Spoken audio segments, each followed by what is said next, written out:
Good morning, Mr. Smith. How are you? Good morning. I'm awake at this hour. How long have you been pastoring? You and Marissa, how long have you Um, been pastoring up there? well, we started as lead pastors about 2 months before COVID. So the hardest thing I think about COVID was we had to kind of reinvent everything every couple of months Yeah, because, of course, the rules would change, and we try different things, and some of them would work and most of them wouldn't. And so we, yeah, and about the same time we established a routine, something would change and we'd have to start yeah. all over. So Yeah, COVID was a unique opportunity for everybody to be mad at pastors for opposite reasons all the time. And yet here yeah, we are. Apparently the church has withstood the gates of hell, and somehow here we are, and we're still eating and breathing yep. and stuff like that. Now, you guys, did you get married right before you began pastoring? uh, yeah, about 7 months before, back in May of 19. So Okay, we're coming up on our fourth anniversary. Very excited. that's cool. So you guys are newlyweds, church planting, and COVID hits. Yeah, that's at least you had each other to hang on to. That's kind of That's nice. very true. That was huge. So you're from the South. Tell us a little bit about Originally, that. yeah. hmm Born in Atlanta, grew up in Mobile, Alabama. How on earth did you end up in a ragtag movement like the Vineyard? I got an MBA about the time of the financial crash Hmm. in 2007. We have a Or two, pattern going on here. You get your MBA, financial crash. You become a lead pastor, COVID yeah, crash. yeah. That seems to be the way of it. So, of course, no one wanted to hire MBAs all of a sudden.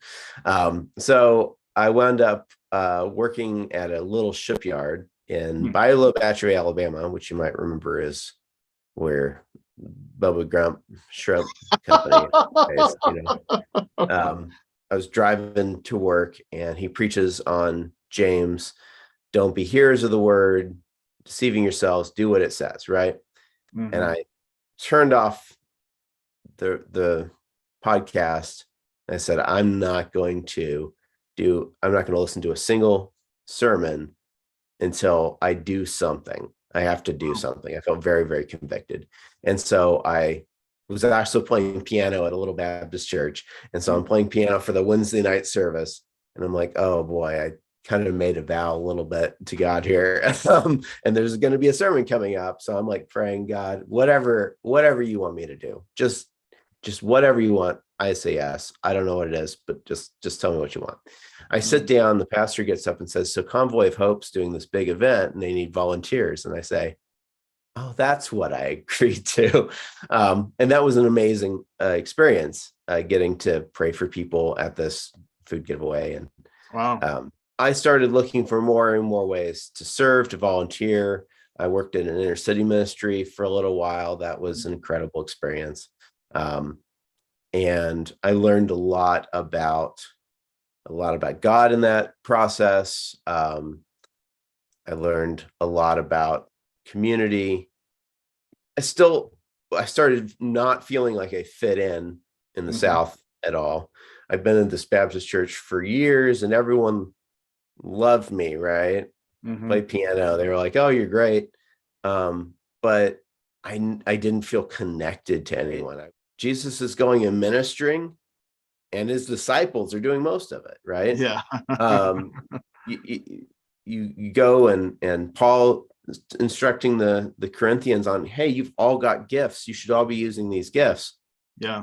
I don't see anyone using gifts, Yeah. except for the pastor teaching. And that was the one thing that was like the most important. And so I became more and more disillusioned by this. And so I wound up making some other connections, moving out to Colorado, and I was not going to go to church. Was done with it. Said, Wow. maybe I'll do some small groups, but this church thing, I don't know. We've gone off the rails.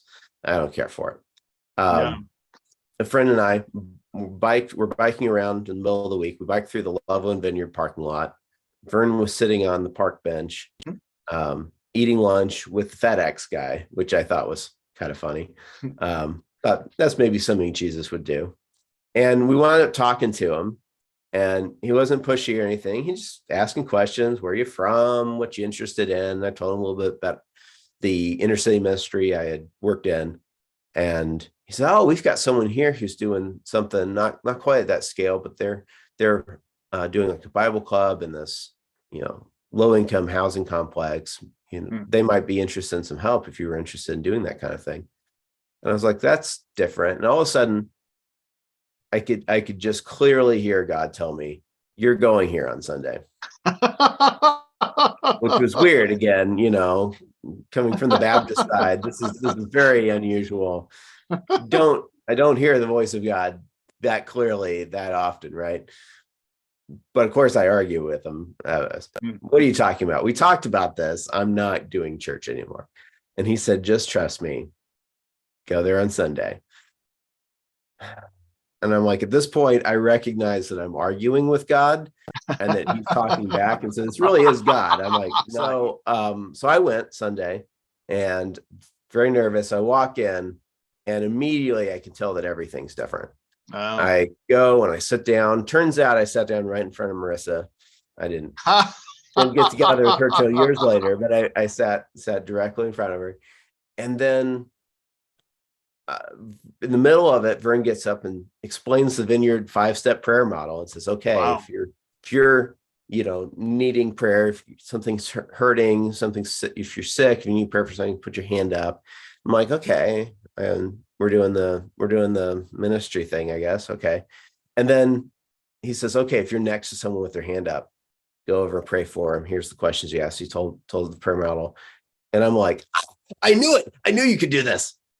Wow. I knew this was possible. I knew this could actually happen," right? Wow. Because it's the thing that I just been sitting there going, "This is what's missing," because that's what I read about, and it's not what I see. And then I'm going to a place, and we're doing the things that I read about in the Bible.